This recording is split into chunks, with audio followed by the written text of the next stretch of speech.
उनको जीवन के सारे सच बताते हुए उनको सबसे पहले सत्य हमेशा याद दिलाना। जब हम उनको कहते हैं तुम एक लड़की हो, या अपने बेटे से कहते हैं तुम एक लड़का हो, तो समाज ने लड़की कैसी होनी चाहिए, लड़का कैसे होना चाहिए, उसके लिए कुछ धारणाएं बनाई हैं, कंडीशनिंग है।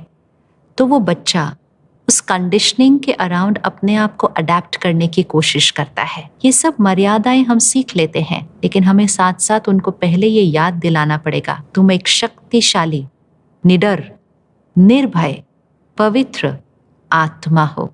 सम्मान और प्यार तुम्हारा स्वधर्म है।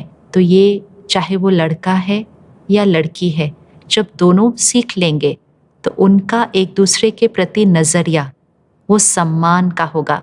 फिर जैसे जैसे हमारे बच्चे बड़े हो रहे हैं, हम उनको पढ़ाई का महत्व सिखाते हैं, उन्हें आगे जाके क्या बनना है वो सिखाते हैं, लेकिन साथ साथ हम उनको ये भी याद दिला देते हैं कि उनकी खुशी उनके मार्क्स पर आधारित नहीं है। उनको उनका सत्य हर क्षण याद रहना चाहिए कि उनके मन की स्थिति उनके मार्क्स पर डिपेंडेंट नहीं है, उनके दोस्तों के व्यवहार पर आधारित नहीं है, और उनको दोस्तों का अप्रूवल मिले कि दोस्त कहें वो सही है, उसके लिए उन्हें कुछ ऐसा करने की ज़रूरत नहीं है जो आत्मा के धर्म से सही नहीं है, चाहे उनके जीवन में कोई भी परिस्थिति आ गई, क्योंकि उन्होंने पूरा जीवन उस सत्य को पकड़कर वो बड़े हुए हैं। जो आपने हमको उदाहरण दिया, जो बताया, वो सुन के मेरे मन में एक बात आई। हम बहुत सारी संसार की चीज़ों को बहुत पर्सनली ले लेते हैं। एक सेंस ऑफ बिलोंगिंग, एक ओनरशिप, अपनापन बाहर ढूंढने जाते हैं और उस कारण से अपने आप को शायद भूल जाते हो।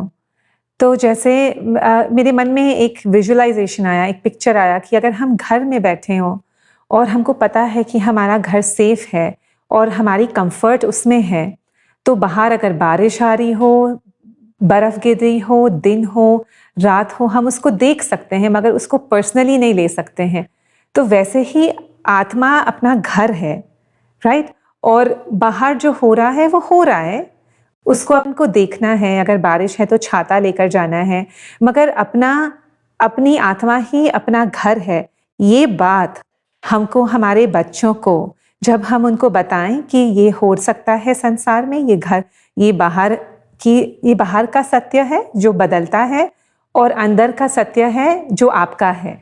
और सबसे महत्वपूर्ण, हम उनको हमेशा ये याद रखाएं कि उनके संस्कार और कर्म उनकी पूंजी है। वही उनके लिए सबसे महत्वपूर्ण है कि वो जीवन में जो करें, बहुत आगे बढ़ें, बहुत आगे जाएं, बहुत कुछ पाएं, लेकिन अपने संस्कार और कर्म को सबसे ज़्यादा महत्व दें।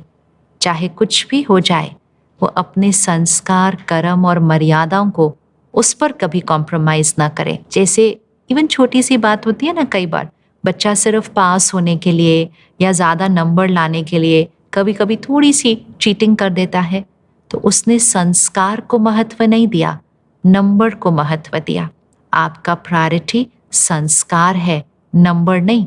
जब संस्कारों को पकड़कर चलेंगे तो आपके मार्क्स तो वैसे ही बहुत अच्छे आ जाएंगे, लेकिन संस्कार और कर्म ये जीवन की सबसे बड़ी पूंजी है, ये उनको पता होना चाहिए।